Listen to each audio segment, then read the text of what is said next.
I just want to give a quick recap into Tunisian crochet and the hooks that we use for making the Tunisian crochet fabric. So here you have a 5 mm crochet hook which is long.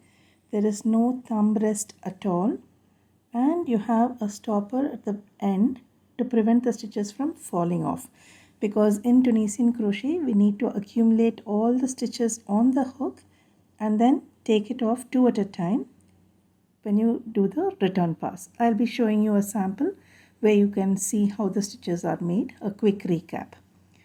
Then you have these regular crochet hooks, what you normally use for regular crochet. They have a space for holding the thumb, which is called as a thumb rest, but it does not affect Tunisian crochet. The ones which you can't use for Tunisian crochet are the ones which have the ergonomic handle. You'll find those fat bulges here which will help relieve the tension or cramping on your palm and wrist when you crochet. So those kind of hooks you can't use because the hooks space is only from here to here in those type, and you have that big bulbous thing or protection here which will help you to hold the hook and relieve your pain. So I want to show you how to do the Tunisian crochet, a quick recap. When you're using these small hooks, you know that there's no end or there's no stopper like you have in this long Tunisian hook. The length of this hook is almost 2 hook sizes.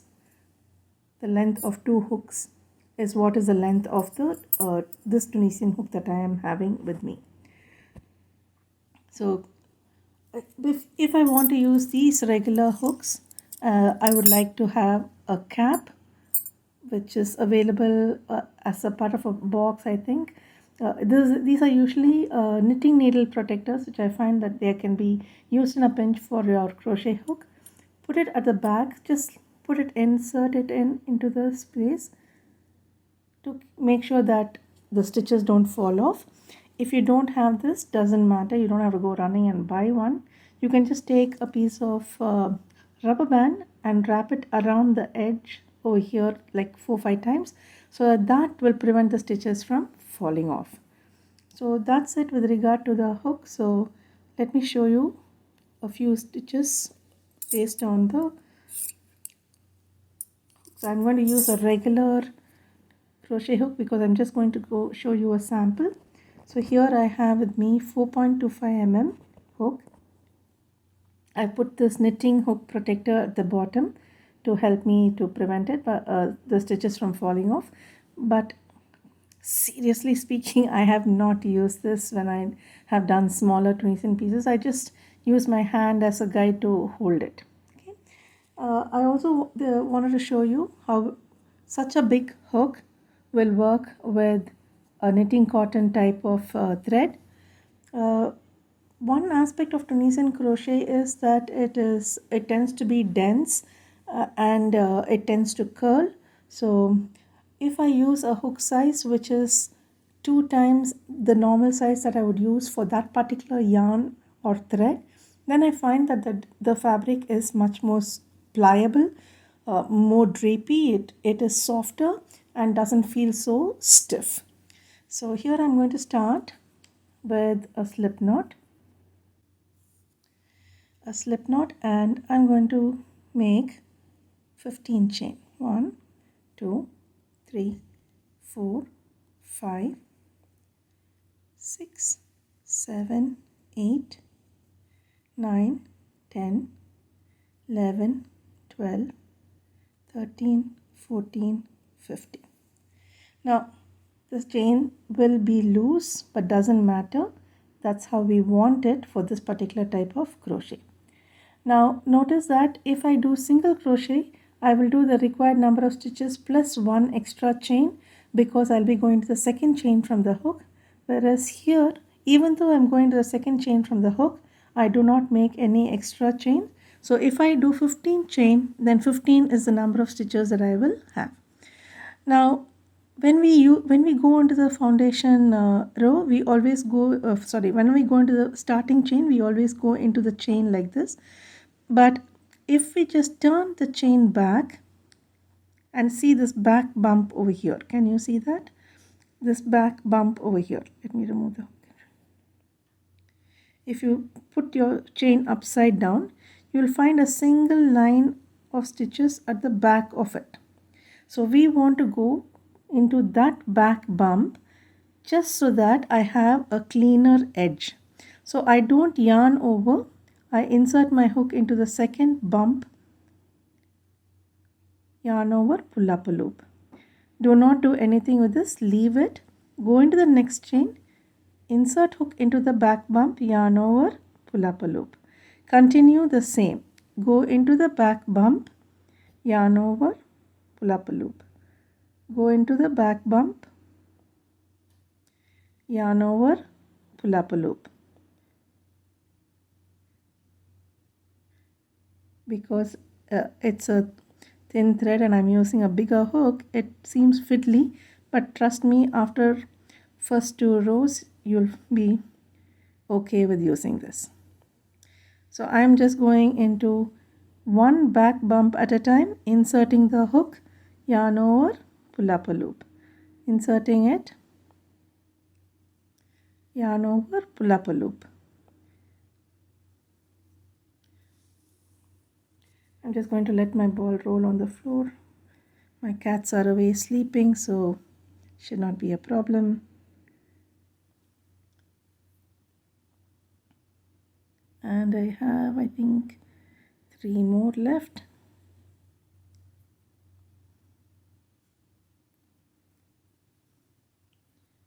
Yeah, the last 2.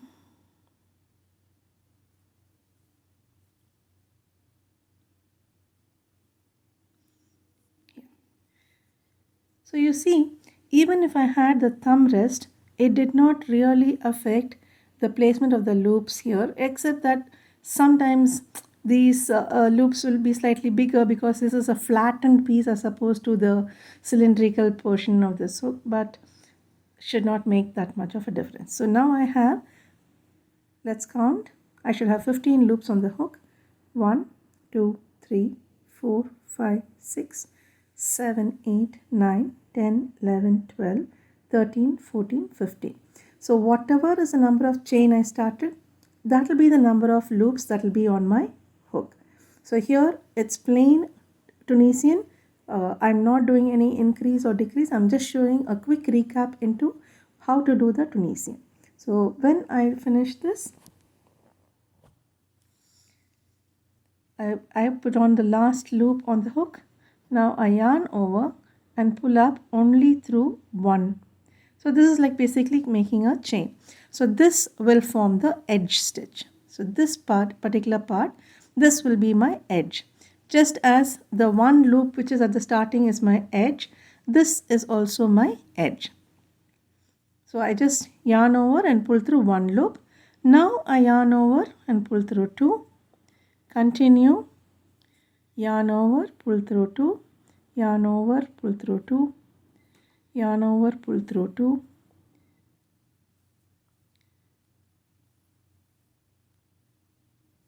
and come back to the very beginning, which will leave you 1 loop on the hook, which will leave you with 1 loop on the hook.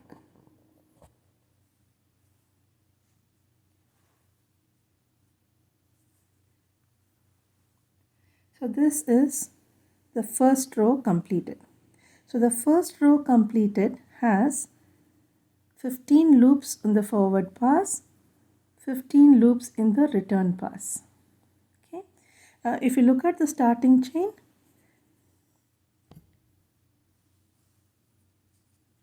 you can notice, I'll keep it like this.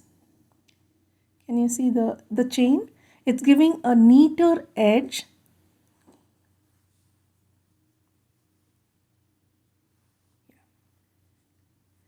I'll show it you on my hand. Can you see this? This gives you a neater edge if you go through the back bump of the chain rather than into the top loop of the chain. It will be a little stressful at first, but if you stick with it, you will be able to get a perfect chain this way, and definitely easier if I'm going to be joining this piece to something else. The chain gives me a nice firm edge to which I can attach. And since I've used a hook which I normally do not use with my AKC, I find that there is absolutely no curl at this edge. If I had used 1.25 or say 2, even 2.5, which is what I normally use with my knitting cotton, I would have found that this edge would have curled up even more. Let's move on to the next row, because first row is very simple. You just go into each chain, pick up a loop, then go to the edge. In the edge you do just one, pull up through, yarn over, pull through one, and then each time you yarn over and pull through to come back here. Once you come back to the starting point, all you have to do is continue the forward pass for the next row. Now please remember that in Tunisian crochet, each row has to be done twice. Once forward from right to left, and the other return, which is from left to right. You will not be working on the wrong side. You will not turn this swatch. You will only be working in the right side. So when you work on the right side only, so now I'm having one loop. So that one loop corresponds to this edge. This loop on my hook corresponds to this edge of the piece. So now again, this is my vertical bar. Now I can go into this vertical bar here, I can go behind the vertical bar, I can go in between, I can go on the top chain. These are all the variations that you can use in your Tunisian crochet. Right now I'm going to use only the vertical bar, so no yarn over. Insert the hook from right to left. Make sure that your hook is has lifted the first vertical bar, yarn over and pull up a loop. Same way, go into the next vertical bar, yarn over, pull up a loop. That's it. It's as easy as ABC. Yarn over, pull up a loop. Insert in the vertical bar, yarn over, pull up a loop. Next vertical bar, yarn over, pull up a loop. Next vertical bar, yarn over, pull up a loop. So keep going till you reach the end of the row. A good practice is to keep checking the number of loops on your hook, just to make sure that you do not miss any. Keep counting as you go so that you don't miss. Now I've come to the edge. Here it was easy for me to go through the vertical loop because I could see it. Now here when I come to the edge, if I go through only this one corner, then it will give me a very loose edge. So for the edge stitch alone, I go through this and the back loop. So like a chain, I would go through 2 loops.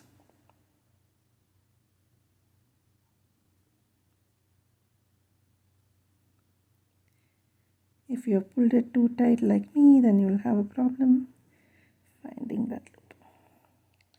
Well, I did not find the correct loop.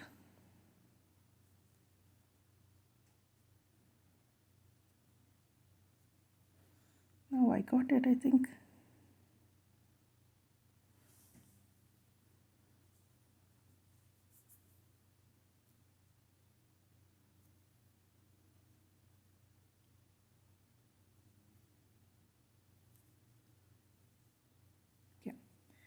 I go through 2 loops in the last edge.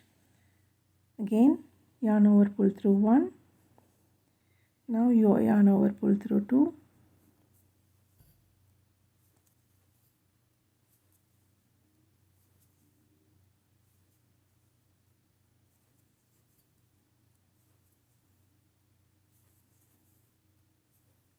So you notice that I did not even come to the end of my crochet hook. So I really need not have bothered with the cap at the end. This is more for my mental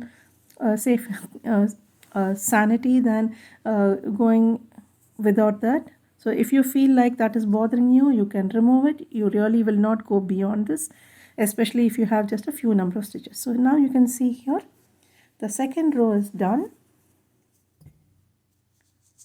and it did not create as open a piece as you would expect working with AKC and 4.25. So this is what I meant. Now this row has laid flat, the starting, but if you notice the top edge is curling. Now that will be fixed either when you finish the piece you can do a single crochet around it, or you can block it and make it sit still, lay flat, sit still it seems. Okay, so this is what it is. I will keep continuing to go into the vertical bar each time. Each time I'll go into the vertical bar, pull up a loop, store it on the hook. When I come to the edge, I'll go through 2 loops instead of 1, and then yarn over, pull through only 1, and then the rest of the return pass would be yarn over, pull through 2. So this is your basic Tunisian. I will teach you another Tunisian stitch which is called as the pearl stitch. Nothing to do with the pearl stitch in the knitting, but it's been identified as a pearl stitch. So there are 2 stitches. The one which I'm teaching you is a simple Tunisian pearl. For doing that, I need my yarn in front of the piece. Okay, I want the yarn to be in front. So what I do is I pull it with my hook, keep it in front, then insert the hook. So automatically now, if you look at it, my yarn is in front. It was at the back, but because I pulled it with my hook before I inserted, the yarn is now in front. Now bring the yarn back again and yarn over, keep the loop on the hook. So now what I would normally do is I will just go, my yarn is at the back and I'll insert my hook like this and bring it up, right? So this, can you see the difference in these 2 stitches? It's too tiny a stitch.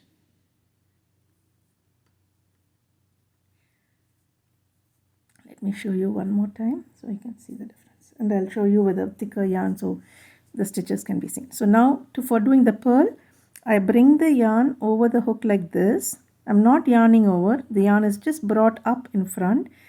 I'm just putting the hook with the yarn in front.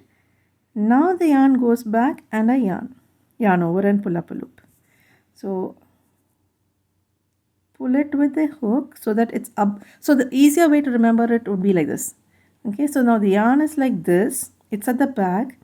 You just swivel your hook and place it like this so the yarn goes over the hook. This is easier to remember. So the yarn is like this after the stitch. Swivel your hook, place the yarn over it like this, hold it with your thumb or rest and then pointer and yarn over, pull up a loop. Swivel your hook, place it, insert, release it, it will automatically go under. Don't swivel your hook like this, it becomes yarn over. Swivel your hook like this, insert. When you release, the yarn automatically goes under the hook.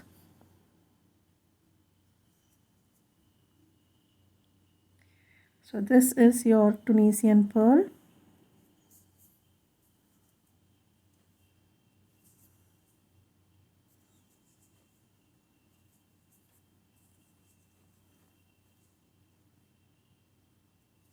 Same way to the Tunisian simple stitch.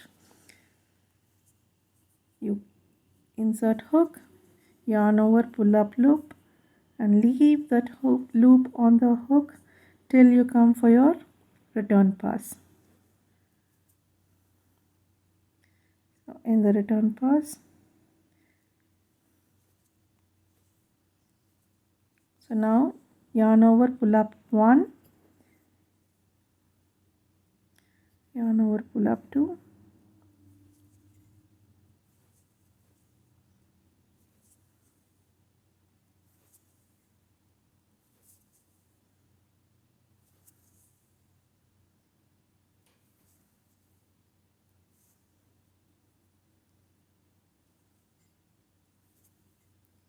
and continue removing 2 loops at a time. Yarn over, remove 2 loops till you reach the beginning. So here you can see the bumps that have been created by bringing the yarn in front. In the first row, you did not see that, but in the purl row, you can see the bump. And since that resembles the knit purl, I suppose it's called a Tunisian purl stitch. Okay, I hope I was able to clarify, and please look at the fabric which is created by the knitting cotton. It is not holey, it is not lacy, it is nice and soft, it is not stiff. I've used a regular crochet hook. I've used a hook end, but I really need not.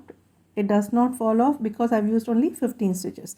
So I am thinking that I can probably take on another 5, maybe 10 stitches. So I have 15 here, so maximum probably 25. So 15 is still here. Another 10 will be comfortable. Another 15 would be pushing it to the limit, and then I would definitely need the cap. So I'll sign off now. I'll come back with more using yarn so that you can see the stitches much more clearly, and I'll also show you swatches on how the stitch looks when I use exactly the same hook that was recommended for the knitting cotton as opposed to going 2 sizes bigger than what you would normally use.